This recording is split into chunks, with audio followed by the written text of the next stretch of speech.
एउटा विशेष पत्रकार सम्मेलन यहाँ गर्न गइरहेका छौँ र विशेष रूपले जति पनि हाम्रो पत्र पत्रिका तथा सोशल मिडियाका जति पनि हाम्रो जर्नलिस्टहरू हुनुहुन्छ, पत्रकारितामा संलग्न जति पनि हाम्रो व्यक्तिहरू हुनुहुन्छ, उहाँहरूलाई एकमुष्टमा सर्ट नोटिस भए पनि तपाईँहरू आइदिनु भयो र तपाईँहरूलाई एकमुष्टमा स्वागत गर्न चाहन्छु। र विशेष गरेर हामीसँग आज यहाँ पत्रकार सम्मेलनलाई सम्बोधन गर्नको निम्ति श्री जेकब खालिङज्यू, त्यसरी नै प्रचार प्रसार शाखाका उपाध्यक्ष श्रीमान वीरेन्द्र तामलिङज्यू, त्यसरी नै पार्टी मुख्यालयका महासचिव श्री पवन गुरुङज्यू र जुन तरिकाले भनिएको छ यो आत्मनिर्भर बनाउनका लागि यो कुरा गर्न थालिएको छ र सबै दिएर सबै कुरा दिएर तपाईको जवाब दिनुभन्दाखेरि अगाडि चाहिँ हामीले यसलाई राम्रोसँगले अध्ययन नगरिकन हामी यो सबै कुराहरूलाई अगाडि राखेर हामी यो कुरालाई विशेष हेरेर मात्र तपाईहरुलाई पुनः जवाब दिन सक्छौँ। किनभने अहिले नै हामी तपाईहरुलाई यो कुरालाई यो हो भनेर हामी भन्न सक्दैनौँ, किनभने हामी यो सबै कुराहरूलाई मसौदालाई अगाडि राखेर हामीले अध्ययन गरेर मात्रै यो कुरालाई तपाईहरु समक्ष प्रस्तुत गर्छौँ। पनि ठुलो जनताको प्रतिनिधित्व गरिरहनु भएको हुनुहुन्छ अनि सम्पूर्ण जनताले हामीलाई साथ मात्रै दिनुहोस्। आउने दिनहरूमा जनताकै निम्ति हामी यस्ता कामहरू अझ सुचारू रूपले अघि गर्दै नै जानेछौँ। हाम्रो कन्फरेन्स निकै लामो समय पछाडिपट्टि हामी भेला भएका छौँ अनि आजको प्रेस कन्फरेन्सको उद्देश्य भनेको छोटो छ। हाम्रो लामो कुरा हामीले गर्न आएका छैनौँ। सरकारले जुन तरिकाले काम गरिरहेको छ यो सर्वविदित भएको कुरा हो अनि सिक्किम सरकारले 2 वर्षको अन्तराल 2 वर्ष पनि राम्रोसँगले पुगिराखेको छैन।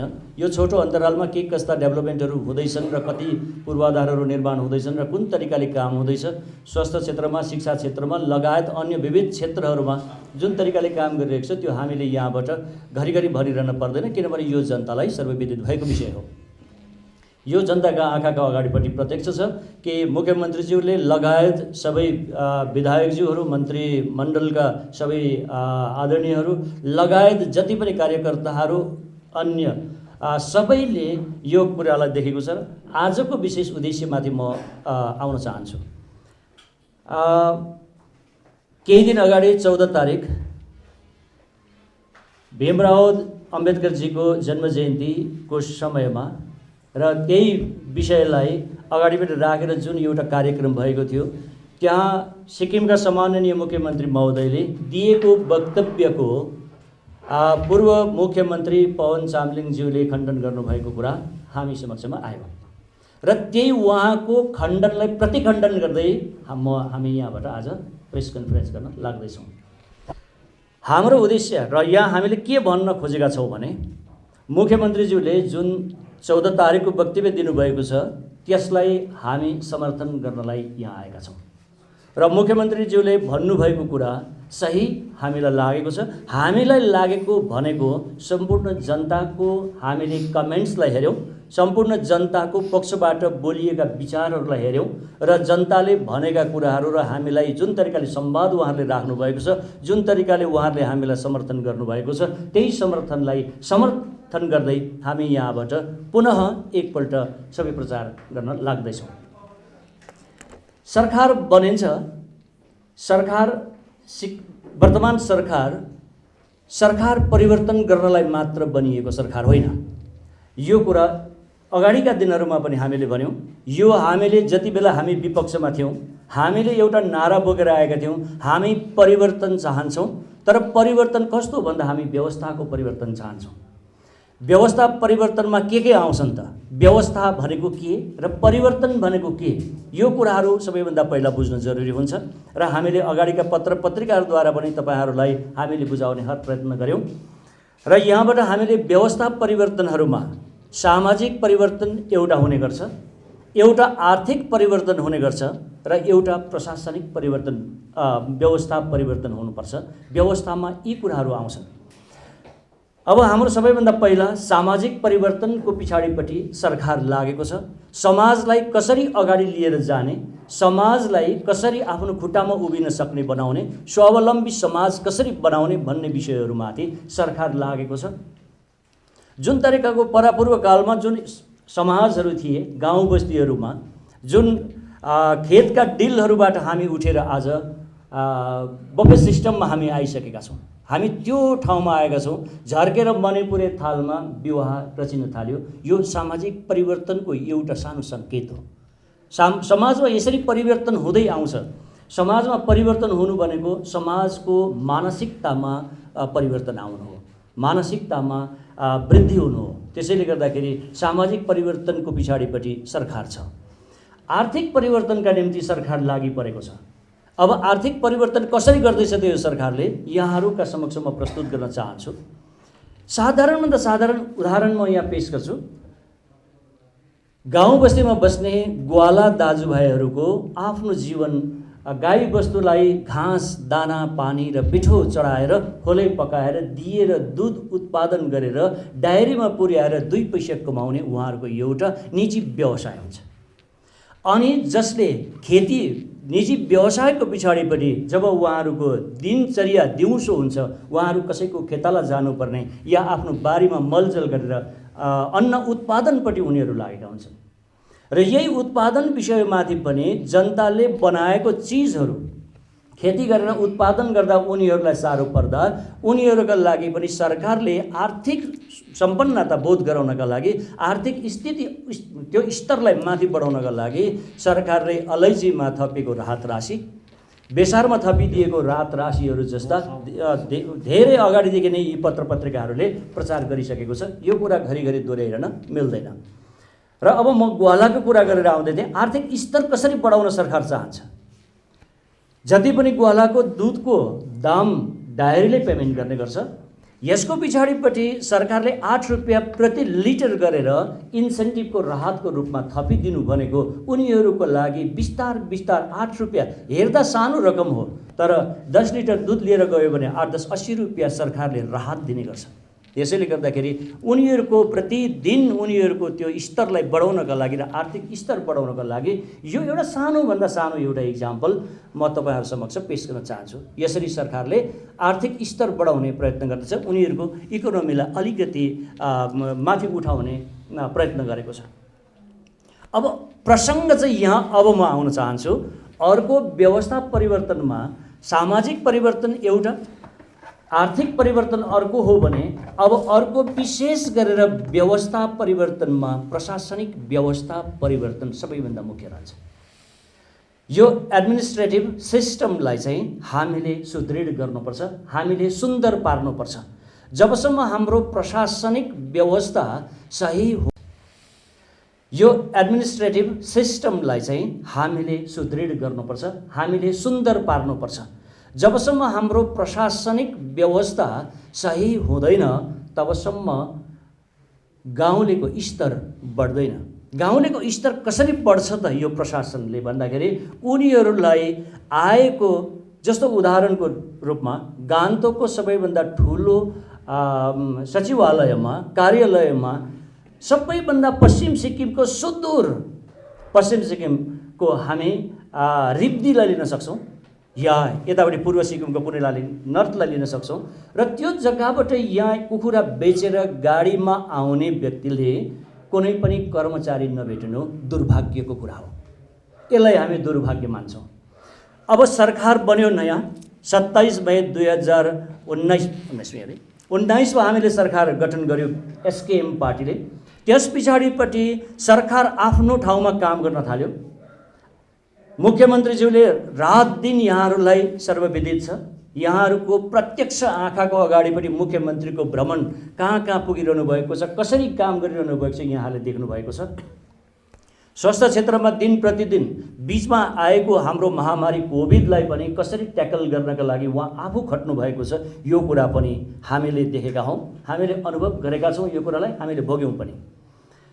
तर हामीले बीचमा आएर यो 14 तारिक आएर उहाँ अलिकति गम्भीर भएर, यसलाई रिसाउने भन्ने कुरा आउँदैन, यसलाई रिस भन्ने कुरा होइन, गम्भीर अलिकति हुनु भएको मात्रै हो।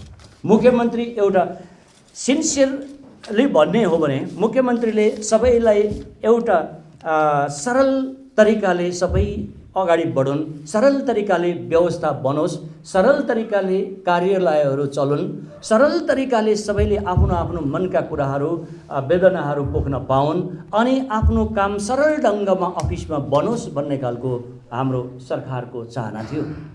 यही चाहनाले लिएर नै जनताले त्यही सबैभन्दा ठुलो कुरा पूर्व सरकार कालमा जति बेला अफिसमा आउँदाखेरि कर्मचारीहरू भेटिँदैन थिए र त्यो समयमा पनि ती पीडा भोगेका गाउँलेहरूले अब अहिलेको वर्तमान परिप्रेक्ष्यमा र अहिलेको वर्तमान समयमा यो खालको भोग्नु नपरोस् भनेर सरल र सुविधा सहज एउटा हामीले वातावरण सृजना गरेको थियो सरकारले।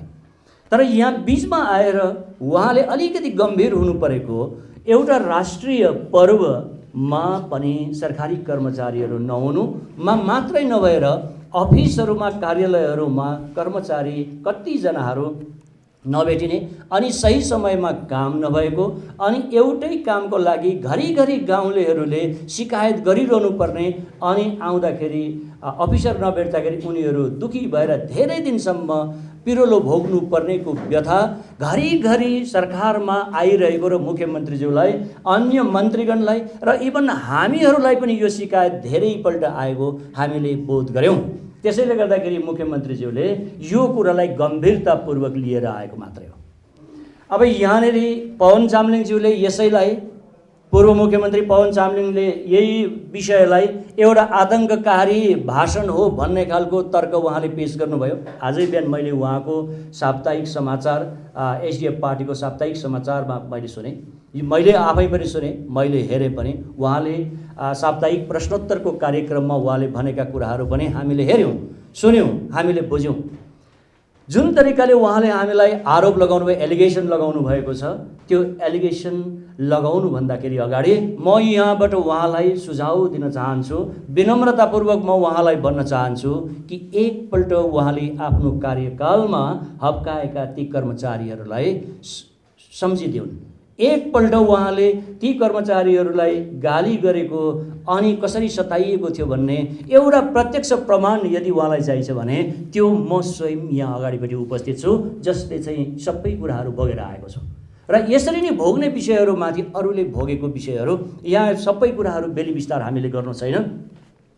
र यो कुराहरूलाई अब हामी के भन्न चाहन्छौँ भने एकपल्ट आतङ्ककारी यदि वर्तमान मुख्यमन्त्री प्रेमसिंह तामाङज्यूले बोलेको वक्तव्यलाई आतङ्ककारी नै यदि हो भने आज पवन चामलिङज्यूले अर्को उहाँको वक्तव्यमा हामीलाई जवाब दिन पर्ने हुन्छ कि 3 लाख युवाका 6 लाख हातहरू ढाडमा बज्रन्छन् भन्ने यो आतङ्ककारी भाषण होइन भने अर्को के हो त? उहाँ पनि त्यस बेला के हुनुहुन्थ्यो? उहाँ अवश्य पनि मुख्यमन्त्री हुनुहुन्थ्यो। यस्ता खालका वक्तव्य त उहाँका कति भए हामीले सुन्यौँ, धेरैवटा कुरा हेऱ्यौँ र लामो कुरा हामी यसमा पनि गर्दैनौँ। र एउटा आर्टिकल लेख्दाखेरि साधारणभन्दा साधारण एउटा आर्टिकल लेख्दाखेरि टर्मिनेट भएका कर्मचारीहरूको हिसाब खोज्ने हो भने त्यो मलाई थाहा छ, म जान्दछु, त्यसको पनि प्रमाण म आफै पनि हो। यसैले गर्दाखेरि यहाँ अर्को कुरा म भन्न चाहन्छु, अवकाश लिनु भनेर जुन मुख्यमन्त्रीज्यूले भन्नुभएको छ, जो कर्मचारीहरूलाई काम गर्न मन छैन भने अवकाश लिनु भन्ने कुरा सत्य भन्नुभयो, त्यसको चाहिँ म पुरा समर्थनमा छु। किनभने जसको घरमा व्यवस्था मिलिरहेको छैन होला, कतिजना कर्मचारीहरूको छोराछोरी पुर्याउनु पर्ने समय होला, कतिजनाको कुनै आफ्नै कामहरू गर्नमा व्यस्त हुनुहुन्छ होला, यदि त्यस्तै छ कसैको भने त्यो उहाँहरूको बाध्यतालाई उहाँहरूले समेटेर त्यहाँबाट अवकाश लिनुभयो भने आफ्नै कामहरू गर्नमा व्यस्त हुनुहुन्छ होला, यदि त्यस्तै छ कसैको भने त्यो उहाँहरूको बाध्यतालाई उहाँहरूले समेटेर त्यहाँबाट अवकाश लिनुभयो भने हामी अवकाशको पछाडिपट्टि हाम्रा भुक्तभोगी रहेका हाम्रा पढे लेखेका बेरोजगार युवा साथीभाइहरू काम गर्नका लागि जति छन् यो कुरालाई पनि हामीले मान्नै पर्छ। किनभने कुरा भनेको स्ट्रेट सोझो गर्नुपर्छ। त्यसले गर्दाखेरि यदि कसैलाई त्यो छ भने मुख्यमन्त्रीज्यूले सिधै हो, कसैले भ्याउँदैन भने तिमीले अवकाश दिँदा हुन्छ भन्न खोज्नु भएको कुरा त्यति मात्रै हो। त्यसैलाई उहाँले सिधा गरेर भनिदिनु भएको छ, तर सिधा भन्दाखेरि कसैलाई दुखेको मात्रै हो। र अर्को कुरा छ राजीनामा दिनु। त्यो पनि ठिकै हो र राजीनामा दिएर कहीँ पनि कुनै पनि काम गर्न सकिन्छ, भलन्टरी के अरे रिटायरमेन्ट लिएर कुनै पनि विषयमा काम गर्न सकिन्छ, स्वतन्त्र रूपले बाहिर बसेर काम गर्न सकिन्छ, ताकि त्यो जग्गामा अर्को मान्छे फिट होस्। र म यहाँबाट यो पनि तपाईँहरूलाई क्लियर गर्न चाहन्छु, वर्तमान सरकारले अहिलेसम्म गरेका सरकारी कर्मचारीहरूका निम्ति काम अत्यन्त सराहनीय गरेको छ, एउटा विश्वास लाग्दो काम गरेको छ। सबैभन्दा पहिला कर्मचारीहरूले पाएको एरियरमाथि सन्तुष्टि हुनुपर्छ, जो चाहिँ 3 स्पेल्समा बाँडिने कुराहरूलाई अस्ति मुख्यमन्त्रीज्यूले पनि भन्नुभएको छ, त्यो कुरालाई म यहाँबाट बेसी दोहोऱ्याउन चाहन्न। र सरकारी कर्मचारीहरूलाई एउटा लिबरल एउटा समय दिनुभएको थियो, स्वतन्त्र र सरल ढङ्गमा तपाईँहरू बढ्नुहोस्, हामी तपाईँहरूको पछाडिपट्टि छौँ भनेर कसैलाई गाली नगरिकन 2 साल लगभग बित्न लाग्दा यही विषयमाथि चाहिँ कतिवटा शिकायत अघि पनि भनेको छु, शिकायत आउँदा मुख्यमन्त्री अलिकति उहाँले गम्भीर हुनुभएको हो। र मलाई एउटा कुरा यहाँबाट स्पष्ट गर्न लाग्छ, जस्तो हामी एउटा सम्झौँ, बाबु खेत जोत्न गयौँ, खेत जोतिरहेको छ, छोरो 8 बजीसम्म सुतिरहेको छ, गाई पनि गोठमा कराइरहेको छ भने बाबुले देख्दा देख्दै गाई कराउँदै गाईलाई घाँस हाल्नको बदलीमा पहिले गएर त छोरालाई ऐ छोरा त सुत्छस्, गाई कराइरहेको छ, घाँस हाल्ने बेलामा त यत्रो बेर त सुत्ने हो कि तँलाई म कि घरबाट निकालिदिन्छु। बाउको हक चाहिँ हो, बाउको हक हो, किन ऊ गार्जेन हो। किन भन्छ त उसलाई निकाल्नका लागि होइन, उसलाई वे देखाइदिएको, उसलाई आफ्नो जिम्मेवारी बोध गराउन चाहन्छ बाबुले, उसको जिम्मेवारी देखाइदिन चाहन्छ उसले।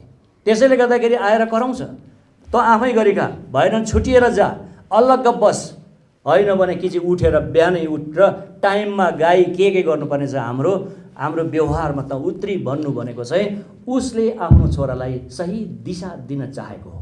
मुख्यमन्त्री एउटा कुनै पनि राज्यको मुख्यमन्त्री भनेको अभिभावक हुन्छ, अभिभावकले यसरी नै कुनै पनि कर्मचारीलाई कसैलाई पनि आफ्नो लाइनमा लिएर आउनको लागि 2 कुरा भन्दाखेरि यहाँ रिसाउनु पर्ने कुरा अनि अरूले कर्मचारीहरूलाई उठाएर त्यहाँ दिग्भ्रमित गराउनका लागि, दिशा अन्यत्र बगाइदिनका लागि पवन चामलिङले जस्तो गलत कुरा बोल्न मिल्छ जस्तो मलाई लाग्दैन।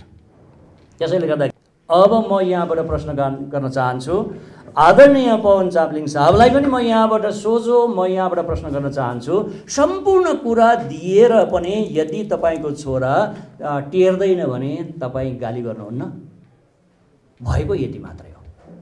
यहाँ सबै कुरा सजिलो थियो, सरकारले यति हेरेको थियो, 2 साल भयो, एकदम राम्रोसँगले काम हुन्छ होला, सरल ढङ्गमा हुन्छ होला, अनि अफिसिएटिङ प्रमोसन यहाँ भनेको छ, सत्य कुरा हो। हिजो एउटा त्यसमा पनि आएको छ, कानुन बङ्गिन सक्छ, मुख्यमन्त्रीज्यूले भन्नुभएको छ कानुन भचाएर भए पनि हामीले दिएको छौँ, सत्य भन्नुभएको छ उहाँले। यो कसका लागि दिनुभयो, यो कसका लागि कानुन भाँच्नुपर्ने बाध्य हुनुभयो? आफ्नै सिक्किमको एउटा नागरिकका निम्ति, यही सिक्किममा भएको एउटा कर्मचारीका निम्ति उहाँले कानुनलाई सम्म पनि आफ्नो हातमा राखेर उहाँलाई सुविधा दिने प्रयत्न गर्नुभयो। नोक्सान त गर्नुभएको छैन, नोक्सान गरे जस्तो त हामीलाई लाग्दैन। अनि तर यो कानुन भन्दैमा जम्मै सम्पूर्ण संविधानै कच्याकुचुक पार्ने कुरा होइन यो, तर आफ्नो दायराभित्र कतिवटा आफ्नो पहुँचभित्र र आफूले के काम गर्न सकिन्छ आफ्नो ल्यागतभित्र बसेर उहाँले काम गर्नुभएको छ भन्नुको तात्पर्य सबै कुराहरू। र यहाँ धेरै कुराहरू छन्, यहाँ प्रश्न उठ्न सक्छ, कलम के अरे मैले समाएको छु, म कलम लेख्न पनि जान्दछु अन्य भनेर त्यो कुरा पनि उहाँले पवन चामलिङज्यूले कुरा उठाउनु भएको छ। अरू कुराहरू पनि ऊ गर्न सक्ने हो भन्ने खालको तात्पर्यमा कुरा गर्नुभएको छ। सम्झाउन पनि जान्दछु, म बुझाउन पनि जान्दछु, कलम चलाउन पनि जान्दछु, कानुन खेलाउन पनि जान्दछु भन्न चाहेको मात्रै हो। यसलाई कुरा अर्कोपट्टि बङ्ग्याएको मात्रै हो। म यहाँबाट यही भन्न चाहन्छु। र अन्तमा म लामो कुरा गर्नु छैन, र अन्तमा यही हो जनताको समर्थन जुन तरिकाले आयो, अब जुन तरिकाले जनताले पूर्ण रूपले सकारात्मक एउटा सोच लिएर जनताले सरकारलाई समर्थन गर्यो, मुख्यमन्त्रीज्यूको भाषणलाई जुन तरिकाले समर्थन व्यक्त गरेको छ, अब यो समर्थनमाथि चाहिँ आपत्ति भएपछि पवन चामलिङज्यूले कर्मचारीलाई फेरि उठाएर तिमीलाई यो भन्यो त्यो भयो भनेर कर्मचारीको पक्ष लिएको जस्तो मात्रै हो। तर कर्मचारीहरूमा पनि हामीलाई थाहा छ 90% 99% इमान्दारी कर्मचारीहरू जो 9 देखि 4:30 सम्म काम गरिरहेका गरिरहेको थिएँ, उहाँहरूबाट पनि हामीलाई खबर भइरहेको छ यो बडा राम्रो भयो कि हामीले न्याय पायौँ। यहाँ पनि छ र हामी सबैलाई दोष दिँदैनौँ र यहाँ सबैलाई भनेको पनि छैन कि जतिजना कर्मचारीहरू सही समयमा हामी पुग्दैनौँ र त्यसलाई मेन्टेन गरौँ, हामी सही समयमा पुग्ने कोसिस गरौँ अनि हामीले गऱ्यौँ भने हाम्रो प्रशासनिक व्यवस्था अटोमेटिकली सुध्रेर आउँछ। प्रशासनिक व्यवस्था सुध्रिनु भनेको सिक्किम राज्यको स्तर माथि भएर जाने हो भन्ने कुरा यहाँबाट मुख्यमन्त्रीज्यूले त्यस दिन गर्नुभएको थियो। यसलाई तोडमोड भएको मात्रै हो, यसलाई कुनै ठुलो कुरा हो जस्तो हामीलाई लाग्दैन। यदि ठुलो कुरा नै एसडिएफ पार्टीले चाहन्छ भने उहाँहरूको 25 वर्षको सरकारकालमा गरेका कुराहरूलाई पनि एकपल्ट स्मरण गरोस् भन्दै म यहाँबाट आजको यो कन्फरेन्स मेरो तर्फको चाहिँ यही राख्न चाहन्छु। Thank you very much. हामीले सिक्किममा राजनीति गर्न सुरु गरेदेखि नै सकारात्मक राजनीतिको पक्षधर रहेका छौँ अनि सकारात्मक राजनीति गर्दै आउने कोसिस गरेका छौँ। हाम्रो राजनीति जवाफदेही राजनीति हो। हाम्रो राजनीति जनताप्रति पूर्ण रूपले समर्पित राजनीति हो। एसकेएम पार्टीको गठन त्योभन्दा अगाडिको हाम्रो क्रान्तिकारी समूह अनि पार्टी गठन गरिसकेपछिको लामो सङ्घर्षको दिनहरू अनि अहिले सरकार गठन भएपछिको लगभग 2 वर्षको अवधि हाम्रो राजनीतिको केन्द्र नै जनता हो अनि हाम्रो सोचको अन्तिम पराकाष्ठ नै जनताप्रति समर्पित भावना अनि इमान्दारितासँग जनताप्रति जवाफदेही भएर काम गर्नु रहेको छ। यो बाहेक राजनीतिमा अरू अचाहिँदो एजेन्डाहरू हामी समक्ष छैन। हाम्रो जीवनशैली साधारण छ, हाम्रो राजनीति गर्ने तरिका पनि साधारण छ। यसकारणले गर्दा 14 तारिकको दिन डाक्टर बी.आर. अम्बेडकर जयन्तीको शुभ उपलक्ष्यमा सरकारलाई प्रतिनिधित्व गर्दै सम्माननीय मुख्यमन्त्री महोदयले कर्मचारीहरूलाई जुन आह्वान गर्नुभयो यो आह्वान यो व्यक्तिगत स्वार्थको निम्ति नभएर सरकारको स्वार्थको लागि पनि नभएर यो सम्पूर्ण रूपले जनताको भलाइको निम्ति, जनताको कल्याणको निम्ति अनि दुखी गरिब दुःख पाइरहेका जनताहरू सरकारी अफिसहरूमा दुःख नपाओस् भन्न खातिर जनताको निम्ति नै गरिएको यो आह्वान थियो। हामी खुसी छौँ सिक्किमका सबै कर्मचारीहरूले मुख्यमन्त्री महोदयको यो आह्वानलाई स्वीकार गरेका छन्, समर्थन जनाएका छन् अनि धेरैजना कर्मचारीहरू जसले इमान्दारितासँग सरकारी काम र जनताको काम गर्दै आएका थिए उनीहरूले मुख्यमन्त्रीको यो आह्वान र अपिलप्रति आभार अथवा धन्यवाद पनि प्रकट गरेका छन्। किनभने सरकारी कार्यालयहरूमा यस्ता कर्मचारीहरू धेरै छन् जसले आफ्नो परिवारको समस्याहरूलाई पनि पर छाडेर ठिक समयसम्म सरकार अनि जनताको काम अफिसमा गर्दै आएका छन्। तर त्यस्ता केही ठुला कर्मचारीहरू थिए जुन कर्मचारीहरूले चाहिँ केवल आफूभन्दा मुनिको कर्मचारीहरूले तयार पारेको कागजपत्रलाई मैले गरेको हो भनेर सरकारलाई देखाउने गर्थ्यो अनि अरूको परिश्रममा आफूले पगरी गुत्ने गर्थ्यो। त्यस्ता औँलामा गर्न सक्ने केही कर्मचारीहरू थिए। जुन कर्मचारीहरू नियमित रूपले आफ्नो ड्युटीलाई बुझेर कार्यालय जान्थे उनीहरूलाई यो आह्वानले अझ खुसी, उमङ्ग, उत्साह र शक्ति प्रदान गर्यो भने त्यस्ता कर्मचारीहरू 1-2 जना जसले अरूले गरेको काममाथि चढेर अथवा अरूको परिश्रमलाई सिँढी बनाएर ठुलो पोस्ट भएकोले गर्दा सरकारमा प्रतिनिधित्व गरेर रिपोर्ट पेश गर्ने उनीहरूकै जिम्मेवारी हुन्थ्यो। तर अरूले तयार पारेको रिपोर्टलाई मेरो भन्दै लान्थे, केवल उनीहरू मात्र दुखी बन्यो जो औँलाभर गर्न सक्नेछन्। यसकारणले गर्दा सम्माननीय मुख्यमन्त्री महोदयले गर्नुभएको आह्वान र दिनुभएको आदेशले सिक्किमका सम्पूर्ण जनताको कल्याण त भएका छन् जसले टाढो टाढोबाट आएर अफिस धाउनु पर्ने हुन्छ। यति मात्र होइन, सरकारका तमाम ती परिश्रमी इमान्दार कर्मचारीहरूलाई पनि न्याय भएको छ जसले आफ्नो जीवनको रमाइलो वसन्तहरू अफिसमा निरन्तर सिन्सियर प्रकारले परिश्रम गर्दै जनताको काम गरिरहेका छन्। उनीहरूलाई पनि न्याय भएको छ र उनीहरू पनि खुसी छन्। सम्पूर्ण त्यस्ता खटिखाने परिश्रमी कर्मचारीहरूको तर्फबाट अनि सम्पूर्ण सिक्किमका जनताको तर्फबाट मुख्यमन्त्री महोदयलाई हामी आभार व्यक्त गर्न चाहन्छौँ। अनि विगतमा पनि जनताप्रति समर्पित काम गरेर जाँदा हामीले जस्तै योगदान र बलिदानहरू दिन पनि हामी तयार बनेका थियौँ अनि दिँदै आएका थियौँ। आज सरकारमा पुगेर पनि जनताको काम गर्नको निम्ति हामीमाथि आउने आक्षेपहरू हामीलाई स्वीकार्य छ। जनताको काम गर्दा यदि प्रतिगामीहरूले जनता विरोधीहरूले हामीलाई आतङ्ककारी भन्छन् भने उनीहरूको यो संज्ञालाई पनि हामी हाँसी हाँसी स्वीकार गर्न तयार छौँ। किनभने यही शक्तिले एक समय हामी विपक्षमा हुँदा अनि जनताको आवाज उठाउँदा हामीलाई गुण्डाहरूको झुन्ड भन्ने गर्थ्यो। अनि त्यति बेला हामीले उनीहरूले दिएको त्यो संज्ञा गुण्डाको झुन्डलाई पनि हामीले स्वीकार गरेका थियौँ। किनभने हामीलाई त्यो संज्ञासँग मतलब थिएन, हामीलाई हाम्रो कर्मसँग मतलब थियो। अनि एकापट्टि विपक्षमा हुँदा हामीले त्यही शक्तिबाट गुण्डाको झुन्डको नाम पायौँ, तर हामीले कर्ममा जनताको सेवा गऱ्यौँ।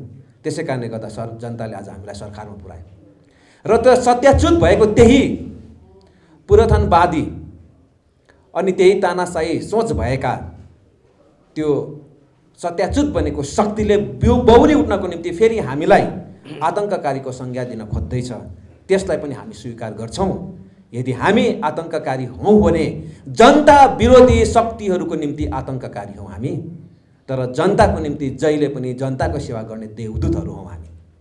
अनि जहिले पनि आपद विपदमा परेका आएका सिक्किमका जनताको निम्ति, दुःख कष्टमा अन्याय अत्याचारमा परेका सिक्किमे सम्पूर्ण जनताको निम्ति हामीले देवदूतको काम गर्दै आएका छौँ।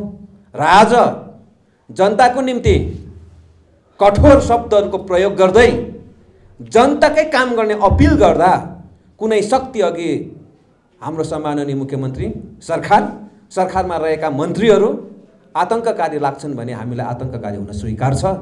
अनि यो रोकिनेवाला होइन, यो रोकिनेवाला अभियान छैन। मैले अघि नै भने विगतको दिनहरूमा पनि हामीले जस्तै उपनामहरू पनि स्वीकार गर्दै आएका छौँ भने आज सत्तामा पुगेर पनि हामी सङ्घर्ष गर्दैछौँ जनताकै खातिर। अनि उपनामहरू पनि स्वीकार गर्दै आएका छौँ भने आज सत्तामा पुगेर पनि हामी सङ्घर्ष गर्दैछौँ जनताकै खातिर। अनि सत्तामा पुगेर पनि हामी यो अभियानलाई रोकिने छैनौँ। आज म यहाँहरूलाई बडो गम्भीर बनेर अनुहारमा मुस्कान छर्दै यति भनिराख्न चाहन्छु कि जनताको काम भएन भने, जनताले दुःख पायो भने अनि चुनाव अगाडि गरेको हाम्रो घोषणाहरू पुरा हुनमा यहाँ बाधा हुन्छ भने हामी केवल सत्ताको रमाइलो दिन र सत्ताको सुख उपभोग गर्न मात्र राजनीतिमा आएका होइनौँ, फेरि सडकमा आन्दोलन गर्न पनि हामी तयार बनेको मनहरू लिएर, ती समर्पित सङ्कल्पहरू बोकेर राजनीतिमा आएका छौँ। र आज सत्तामा लामो समयसम्म बसेर जनताको भावनालाई जहिले पनि खेलवाड सम्झिने, अघि यहाँ प्रवक्ता महोदयले भन्नुभयो, जनतालाई भिजिलेन्सको डर देखाएर जनताको कामहरू रोक्ने अनि 3 लाख युवाहरूको 6 लाख हातहरूले कुटपिट गरिन्छ भनेर जनतालाई तर्साउन चाहनेहरूले आज जनताको काम गर्न अघि बढेको सरकारलाई रोक्ने कोसिस गर्छ भने, अनि सरकारमा भएका पनि केही कर्मचारीहरूले जो पहिलाकै सरकारको परिपाटीको अंशहरू हुनसक्छ, सोचमा, व्यवहारमा, काम गराइ तरिकामा त्यस्ता केही शक्तिहरूले जनताको काम हुनमा रोक्छन् भने आज म तपाईहरुलाई बडो एउटा गम्भीर कुरा भनिराख्न चाहन्छु। हामी यहाँ केवल सत्ताको चौकी ओगट्न मात्र आएका होइनौँ, हामी जनताको काम गर्न आएका हौँ। यसकारणले गर्दा जनताको काम गर्दै जाँदा कुनै पनि बाधा बन्धन आउँछ भने हामी केवल सत्तामा मात्र रमाउन चाहन्नौँ, हामी फेरि गएर क्रान्तिको आगो बालेर जनतालाई जहिले सुकै ओभान राख्न चाहन्छौँ। यो कुरा तपाईहरु समक्ष म भन्न चाहन्छु। सिक्किममा हामी जिम्मेवारी बोध, कर्तव्यनिष्ठा, इमानदारिता अनि जनताको काम गर्ने माहौलको सृजना गर्न चाहन्छौँ। हिजो जनताको काम फाइलहरूमा बन्द हुने अनि जनताको जरुरी कुराहरूलाई माथिबाट ठेलेर त्यसलाई पन्छाउने पद्धति थियो। 2 वर्ष सम्माननीय मुख्यमन्त्री महोदय श्रीमान PS गोलेज्यूले मानवताको दृष्टिकोण अनि सबैलाई मौका दिने उद्देश्य राखेर काम गर्ने माहौल हाँसी हाँसी नरम वचनले अँगालो मारेर प्रेम गरेर सँगै डिनर गरेर सँगै यात्रा गरेर दिनुभयो र त्यो माहौलले कतै सिक्किममा यो वर्क कल्चर डेभलप भएर जान्छ कि अनि गरिबको सेवा हुन्छ कि भन्ने उहाँले एउटा सद्विचार राख्नुभयो। केही हदसम्म त्यो पूर्ण पनि भयो, त्यसलाई असफल प्रयोग भयो भन्दैनौँ हामी, त्यो प्रयोग केही हदसम्म सफल पनि भयो, तर केही हठीहरूको निम्ति त्यो प्रयोग एउटा ग्रान्टेड एउटा त्यो प्रयोगलाई एउटा सजिलोपनाको रूपमा लिने गरियो। यस कारणले गर्दाखेरि सरकार आज कठोर छ भन्न चाहेको होइन, तर सरकार गम्भीर छ र यो गम्भीरताभित्र अब हामी केवल माया प्रेम दयाले मात्र होइन, तर अब नियम कानुनले पनि अघि बढ्नुपर्ने रहेछ भन्ने सोचमा पुगेका छौँ। यस कारणले गर्दा हामी सिक्किममा जनताको काम हुनै पर्ने, त्यसको बदला अर्को विकल्पै छैन भन्ने अवस्था र त्यो वातावरण सृजना गर्न चाहन्छौँ। हामी सिक्किमका सम्पूर्ण कर्मचारीहरूलाई, राजनीतिज्ञहरूलाई, म आफैलाई, हाम्रो सरकारको सबै तहका व्यक्तित्वहरूलाई हामी यो कुरा अवगत गराउन चाहन्छौँ। जब हामी राजनीतिमा आउँछौँ अथवा सरकारी कर्मचारी हुने इच्छा राखेर त्यो अहोदाहरू ओगट्छौँ, हाम्रो अगाडि एउटै मात्र विकल्प छ, त्यो चाहिँ हो जनताको काम गरिएको हुनुपर्छ। यो बाहेक अर्को विकल्पै छैन।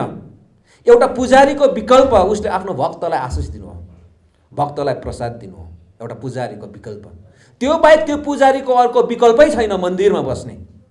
त्यस्तै हामी राजनीतिमा आएकाहरू, हामी नौकर साहब बनेकोहरूको अगाडि जनताको काम गर्नु बाहेक अर्को हाम्रो विकल्पै छैन।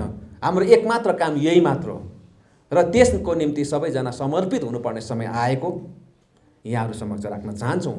पुनः एकचोटि हामी जुन यो कानुन भाँच्नेको कुरा आयो, यस विषयमा म अलिकति 2 शब्द राखेर म भन्न चाहन्छु। बेशक मुख्यमन्त्री महोदयले त्यो दिन भन्नुभयो कि कानुनलाई भाँचेर होइन, तर कानुनलाई बङ्गाएर भए पनि हामीले कर्मचारीको काम गरेका छौँ। यो के भन्नुभयो चाहनु भएको उहाँले, आज म भन्न चाहन्छु। पूर्वको सरकारले कर्मचारीहरूले पाउनुपर्ने एरियर 3वटा इन्स्टलमेन्टमा बाँड्ने नियम बनाउनु भएको थियो। सरकारी रेजुलेसन पास गर्नुभएको थियो, त्यो सरकारी कानुन भएको थियो अनि त्यही अन्तर्गत इन्स्टलमेन्टमा दिने सुरु भएको थियो। तर हाम्रो सरकारले आएर त्यो नोटिफिकेसनलाई बङ्गाएर, त्यो नोटिफिकेसनलाई छेडछानी गरेर हामीले इन्स्टलमेन्टमा होइन एकैचोटि दिने काम गऱ्यौँ। नोटिफिकेसनलाई हामीले राम्रो कामको लागि बङ्गाएका छौँ। धेरैजना सरकारी अफसरहरू एक्सटेन्सनको मारमा परेकोले गर्दा सेक्रेटरी नभई रिटायर भइरहेका थिए, जोहरू वास्तवमा सेक्रेटरी हुनुपर्ने थियो। उनीहरूको सर्भिसको सिनियरिटीले, उनीहरूको एजुकेसन क्वालिफिकेसनले, हरेक प्रकारको मापदण्डले, हरेक प्रकारको क्राइटेरियाले उनीहरू सेक्रेटरी हुनुपर्ने थियो। हाम्रो सरकार आएपछि हेऱ्यौँ, तर अगाडि जुन एक्सटेन्सन भएको थियो अनि हाम्रो सरकारमा आएर पनि जसको हातमा एक्सटेन्सनको हरेक प्रकारको मापदण्डले, हरेक प्रकारको क्राइटेरियाले उनीहरू सेक्रेटरी हुनुपर्ने थियो। हाम्रो सरकार आएपछि हेऱ्यौँ, तर अगाडि जुन एक्सटेन्सन भएको थियो अनि हाम्रो सरकारमा आएर पनि जसको हातमा एक्सटेन्सनको कागज थियो उनीहरू त सेक्रेटरी भएर एक्सटेन्सनमा थिए, तर मुनिकाहरू जो सेक्रेटरी उनीहरू डिजर्भिङ क्यान्डिडेट थियो हरेक क्राइटेरियाबाट, तर उनीहरू सेक्रेटरी हुन नपाउँदै उनीहरू रिटायरमेन्ट हुँदै थिए। त्यस्ताहरूलाई सेक्रेटरी बनाउनको लागि हामीले कानुनलाई बङ्गायौँ। मुख्यमन्त्री महोदयले भन्न चाहेको यो हो।